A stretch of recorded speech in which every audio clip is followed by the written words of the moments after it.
రాష్ట్రంలోని కొన్ని ప్రాంతాల్లో ఇంధన కొరత ఏర్పడింది. కొన్ని చోట్ల నో స్టాక్ బోర్డులు పెట్టారు. ఫలితంగా స్టాక్ ఉన్న బంకుల వద్ద వాహనదారులు బారులు తీరారు. పెట్రోల్, డీజిల్ కొరత తీర్చాలని వాహనదారులు కోరుతున్నారు. ఎన్టీఆర్ జిల్లా నందిగామ, జగ్గయ్యపేట నియోజకవర్గాల్లో బంకుల్లో డీజిల్ లేక వాహనదారులు అవస్థలు పడుతున్నారు. డీజిల్ కొరత కారణంగా ప్రజలు తెలంగాణలోని కోదాడ, మధిర తదితర ప్రాంతాలకు వెళ్లి వాహనాలకు డీజిల్ పోయించుకుంటున్నారు. బంకుల్లో ఇంధనం లేకపోవటం వల్ల వాహనాలు నిలిచిపోయి ప్రయాణికులు ఇబ్బందులు పడుతున్నారు.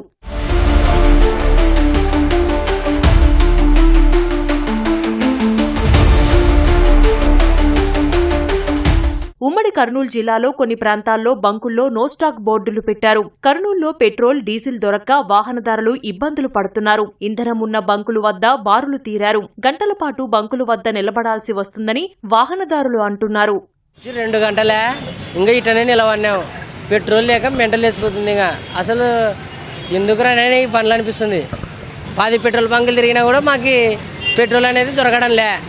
ఏం చేసి మాకు పెట్రోల్ కావాలా? స్టాక్ లేదు, రావడం లేదు అని చెప్తున్నారు. పెట్రోల్ లేక మేము చాలా ఇబ్బంది పడుతున్నాం. ఎండలకి ఎక్కలేదా?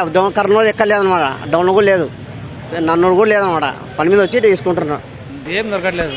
డీజిల్ ఎక్కడ లేదు, మొత్తం బంద్ ఉంది. డీజిల్ లేదు, పెట్రోల్ లేదు. బండి ఎట్లా నడపనీకి బండి కావాలా? డీజిల్ లేకపోతే ఎట్లా నడపాలా? ఇంటి ఎట్లా జరగాల మాకు చెప్పండి. ఉమ్మడి గోదావరి జిల్లాల్లో డీజిల్ కొరత వ్యవసాయ రంగంపై ప్రభావం చూపుతోంది. భీమవరం ప్రాంతంలోని మెజారిటీ బంకుల్లో డీజిల్ కొరత నెలకొంది. ఈ పరిస్థితులను వివరించేందుకు పెట్రోల్ బంకు యజమానులు విజయవాడలోని సివిల్ సప్లైస్ రాష్ట్ర కార్యాలయానికి వచ్చి అధికారులతో సమావేశమయ్యారు. ముఖ్యంగా ఆక్వా రైతులకు, పరిశ్రమలకు ఇబ్బంది లేకుండా చేయాలని కోరినట్లు డీలర్లు తెలిపారు. యుద్ధ ప్రభావం చాలా ఎక్కువ ఉంది. దాని మూలంగా ఆయిల్ కంపెనీలు ఏం చెప్తున్నాయంటే మేము ఎక్కువ సప్లై చేస్తున్నామని చెప్పారు. మేము సివిల్ సప్లైస్ కమిషనర్ గారిని రిక్వెస్ట్ చేస్తే జాయింట్ యాక్షన్ కమిటీ ఒకటి ఫామ్ చేశారు.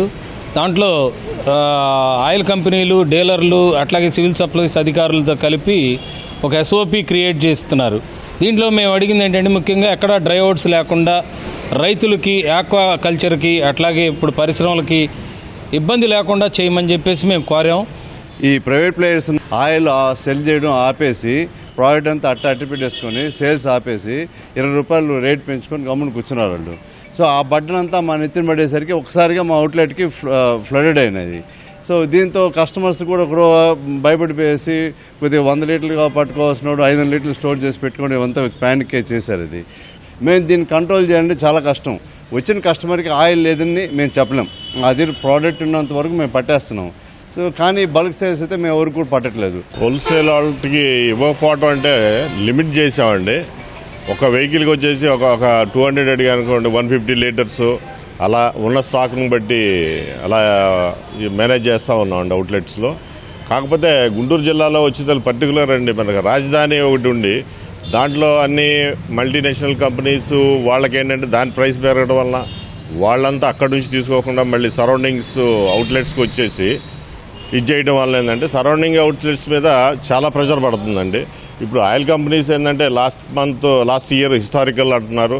మరి దాని మీద చూసి మరి ఈ సరౌండింగ్స్ అవుట్లెట్స్కి ఎలా ప్రాబ్లం మరి ఎలా సాల్వ్ చేస్తారనేది చూడాలండి.